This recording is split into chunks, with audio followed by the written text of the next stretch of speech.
पहलगाम को नहीं बढ़ुची उत्तेजना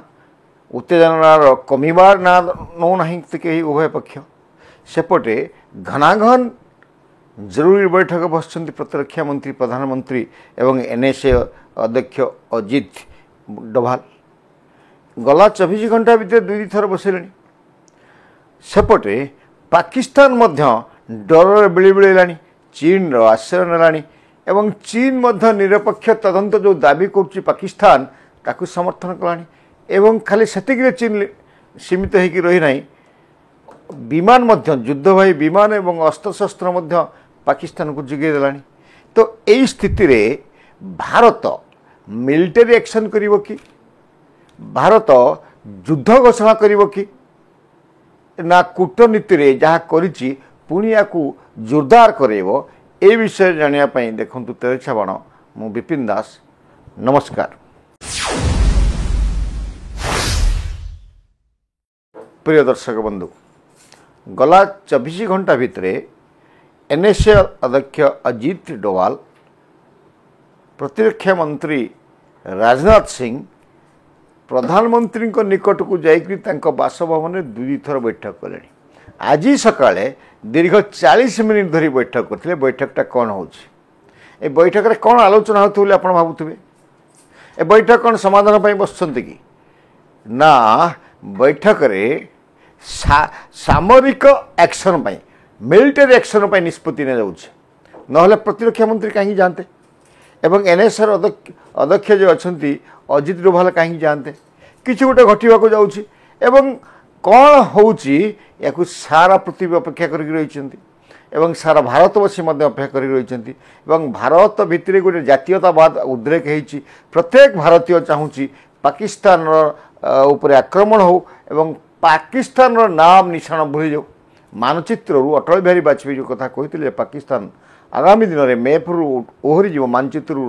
लिभिज पाकिस्तान ना से अवस्था नरेंद्र मोदी आणतु प्रत्येक भारतीय भितर हृदय भितर यहाँ रही जे राजनीतिक दल हो साधारण लोक हो मुसलमान हो हिंदू हो जैन हो ख्रीस्टियान हो जो मैंने भारतीय जातीयवाद को भल पाती जातीयतावाद अच्छी समस्ते चाहूँगी पाकिस्तान गोटे सबक शिखो युद्ध हो स्थल युद्ध आकाश बाहिनी युद्ध एवं जल युद्ध मध्य हो एवं 3 प्रमुख जो आमर अच्छी बाहिनी अच्छी सैन्य बाहिनी अच्छी से अभ्यास चलती यहाँ गोटे जे लोक मान भितर आशा उद्रेक होचे पाकिस्तान उपर आक्रमण हम सेपटे पाकिस्तान भयभीत अवस्था अच्छी केतबेले तार विदेश मंत्री कहला 130टा जो आम पाखे परमाणु अच्छी आम एटा को पूजा करने को रखीनु कि कंडे नुहे सबू 130 जाक परमाणु भारत आड़ को मुहीकि रही जेकोसी मुहूर्त फुटब एवं जदि भारत आक्रमण करे पाकिस्तान को परमाणु युद्ध हम ये अटल बिहारी वाजपेयी कथा मन पड़े आपण मान मन थी कारगिल युद्ध जितेबाला अमेरिकार राष्ट्रपति अटल बिहारी वाजपेयी फोन करते पाकिस्तान एटम बम पकेब आप चुप हो रुहतु एवं से दिन घटना आम आप मन पकईदेक चाहूँ अटल बिहारी वाजपेयी कहते गोटे बोमा कि 2टा बोमा पकेब भारतर 1/4 नष्ट हो जाए किंतु राति पाहिले जो मानचित्र पृथ्वी मानचित्र पाकिस्तान लिभि जाइथिबो जो सेतेबेले कही अटल बिहारी वाजपेयी वर्तमान तांकर उत्तराधिकारी सूत्र पाइथिबा प्रधानमंत्री पद जो माने अच्छंती तांको हिंदू सम्राट कहुची हिंदूर सुरक्षादाता कहुची नरेंद्र मोदी अटल बिहारी वाजपेयी समस्त स्वप्न को सफल कर साकार कर जो स्वप्नटा थिला जे पाकिस्तान मानचित्र लिभिजीव ए स्वप्न भी साकार करेंगे कि अटल बिहारी वाजपेयी समस्त 140 कोटी भारतीय सारा पृथ्वी अपेक्षा कर नरेंद्र मोदी कौन निष्पत्ति नौ कारण सैन्य बाहिनी 3 प्रमुख कहले आम खाली अपेक्षा को रखीचु अतीत में पाकिस्तान को भय करवा कि नहीं से कथा अतीत जो 3 थर युद्ध होती 3 थर युद्ध में पाकिस्तान पराजय हो शोचनीय पराजय हो तो यही स्थिति रे नरेंद्र मोदी कौन करेंगे सेपटे कूटनीतिक युद्ध मध्य चली मझे घोषणा कले जे सिंधु नदी पर जल बांटा जो चुक्ति होता ये चुक्ति को रद्द कर दिगला एवं तापरे जो जो नदी गुड़ाक जाइए सिंधु नदी तार जो सतलेज नदी झेलम नदी सबूर पानी बंद कर दिगला एवं पानी बंद कर दिगला सिंधु नदी उपत्यकार तलमुंडे जो माने अच्छी दुई दिन पर सुखीगला तो ये जो पानी बम युद्ध चली नरेंद्र मोदी जो पानी बम फिंगी अपन देखो गोटे पटे आम आपको देखा सिंधु नदी अववाहिकार केमती पानी सुखी जाइए आउ जदि 2 दिन पर संपूर्ण पानी सुखीज ये अवस्था अच्छे आम कथा कहूनु पाकिस्तान जड़े चाषी कौन कहे आप शुणु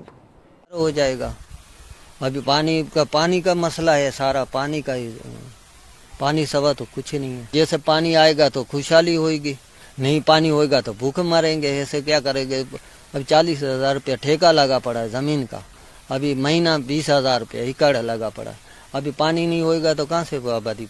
होगी। पानी भारत रोक रहा है कह रहा है कि मोदी कह रहा है कि हम जो है ना पानी बंद कर देंगे ये कर देंगे हमारी आवाम उठी हुई है अल्लाह ताला उनको हिम्मत देंगे मुसलमान है अल्लाह ताला हमारा पानी नहीं बंद करेगा। पाकिस्तानी जड़े जो साधारण लोक से कौच नरेंद्र मोदी को अपेक्षा पानी अटकईदे आम आम अर्थनीति चल आम खाइबा पाइनु चाष कर पीवा पानी पाइबनी तो टोपे पानी पीवाई पाकिस्तान वर्तमान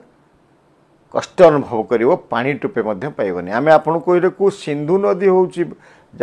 पाकिस्तान जीवन रेखा एवं 50% लैंड ऑफ पाकिस्तान ये सिंधु नदी उपर निर्भर करते गोटे पटरे आपन देखिले जन पाकिस्तानी नागरिक कौन कहूँ जदिव वर्तमान से दोष नरेंद्र मोदी को दौची आगामी दिन में कौन हम से आगामी दिन में कौन हम सेटा को लक्ष्य करके प्रतिबंधक लगे नरेंद्र मोदी जो पानी एमती तो पाकिस्तान अर्थनीति दुर्बल अत्यंत दुर्बल सेठी जो क्षीर किलो बर्तमान 400 उपर पेट्रोल लिटर ए 1000 पाखापाखि तो ये जो वर्तमान अर्थनैतिक स्थिति से गड़बड़ अच्छी दुर्बल अत्यंत दुर्बल अवस्था अच्छी जदि सिंधु नदी अववाहिका सुखी जाए ताले पानी तो पाइबे टोपे पीवाई चाष हो पारनी एवं साधारण लोक उत्त्यक्त हेबे जब साधारण लोक उत्त्यक्त हेबे कौन हम से अशांति हम लोक मान भीतर क्षोभ हम एवं बांग्लादेश विरुद्ध जमी हजार हजार बांग्लादेशी एकत्रित होकर शेख हसीना सरकार को बाध्य कले एवं सेना बाहिनी को बाध्य कले चुप हो जाए से अवस्था हम एवं से भाया अवस्था हो एटा को चाहते नरेंद्र मोदी जहाँपाई पानी बंद कर रखिंट सेपटे आउ गोटे कथा जदि से पानी बंद करके या नरेंद्र मोदी भावुवे ताले सतलजर पानी कहीं खोलिले 2 दिन पर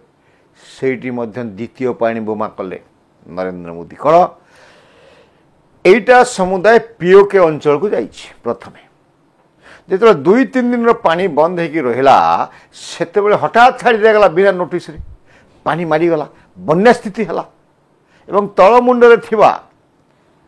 लोक जंगल साधारण चाष एवं पाकिस्तानी सैन्य बाहिनी जो घर कर इस्लामिक आतंकवादी मानकर जो घाटी कर सब बुड़ीगला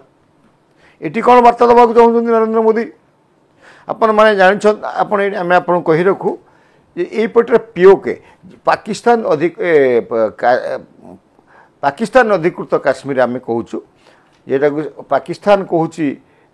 आज़ाद काश्मीर एवं तार प्रकृत ना हूँ मुजाफराबाद यही अंचल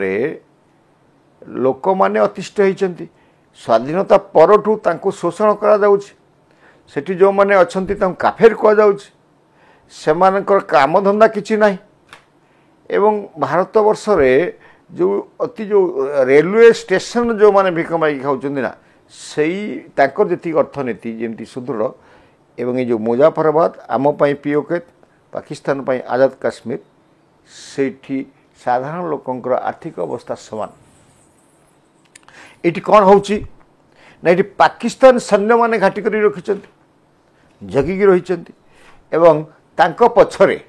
जो घाटी पे जो सीमा पाखरे पाकिस्तान सैन्य तापरे इस्लामिक आतंकवादी की पाली पुषिक रखाई तापरे जन लोकंकर घर द्वार अच्छी समाज अच्छी तो ये जो जीव एवं पानी जीव ये प्रथम सैन्य सामंत हटेब द्वितीय ये जो घाटी करके रही इस्लामिक आतंकवादी माने से माने सेठू छाड़ी पड़े भासीजे किसी गोटे हम एवं जनबसति पाखे पहुँचब से बनार प्रकोप कमिज नरेंद्र मोदी भावी कि बहुत भावी ये पदक्षेप नहीं पानी बोमा फिंगी तापर आउ गोटे जगह अच्छी आप देखिए ये जो मुजाफराबाद पर गोटे जगह अच्छी ता ना हूँ गिलगिट ये गिलगिट हूँ अत्यंत गुरुत्वपूर्ण स्थान ये गिलगिट को पाकिस्तान 1948 मसीह दखल कर रखी जो पीओके सहित ये कौन गुरुत्वपूर्ण कहीं ये चीन रो सीधा सड़क संपर्क कौटी पाकिस्तान संगे लगी ना सीमा ये गिलगिट ही चीन पाकिस्तान भितर संपर्क वृद्धि करुच्चे गिलगिट को अफगानिस्तान लगी काजाकिस्तान लगी रशिया लगी ये 12टा देश सीमावर्ती अंचल हूँ गिलगिट अत्यंत गुरुत्वपूर्ण स्थान जोटा कि 1948 मसीहा पूर्व भारतवर्ष से गिलगिट को अधिकार करने ये जलयुद्ध आरंभ कर आपन को ये रखू ये भारतवर्ष ये पीओके हस्तांतर करना छाड़ी बचे नहीं जवाहरलाल नेहरू भूल पाई आम आपन को 1962 मसीहार युद्ध कथा मन पकई देव जो लाहौर पर्यंत भारतीय सेना बाहिनी पहुँचला से कहीं एमती है एग्रीमेंट है चुक्तिनामा है पुणी समस्त निज निज स्थान को फेरी आइले जो पूर्वपुरुष मैंने जो भूल करते से भूल शिकार होती वर्तमान भारतीय माने वर्तमान शासक से जाओ से भूल को संशोधन करदे नरेंद्र मोदी सरकार गोटे चेष्टा कर गिलगिट पीओके को नहीं आसिले भारत में सामिल करदे चाइना को मध्य उपयुक्त जवाब मिल तो से जो पानी युद्ध पानी बोमार खेल खेली नरेंद्र मोदी एवं देखा सेपटे जो सामरिक आक्रमण करने क्षेत्र प्रस्तुत करमती स्थिति होती जेकोसी मुहूर्त हे तो आज राति पाकिस्तान उपर आक्रमण कर भारतर सेना बाहिनी एवं समय सुजोग को अपेक्षा कर नरेंद्र मोदी जेकोसी मुहूर्त निर्देश देवे एवं भारतीय सेना पाकिस्तान सीमा लंघन करेंगे एवं पुणी पाकिस्तान को उपयुक्त शिक्षा दिज्व हुए तो पाकिस्तान नाम निशाना रही न पारे। नमस्कार।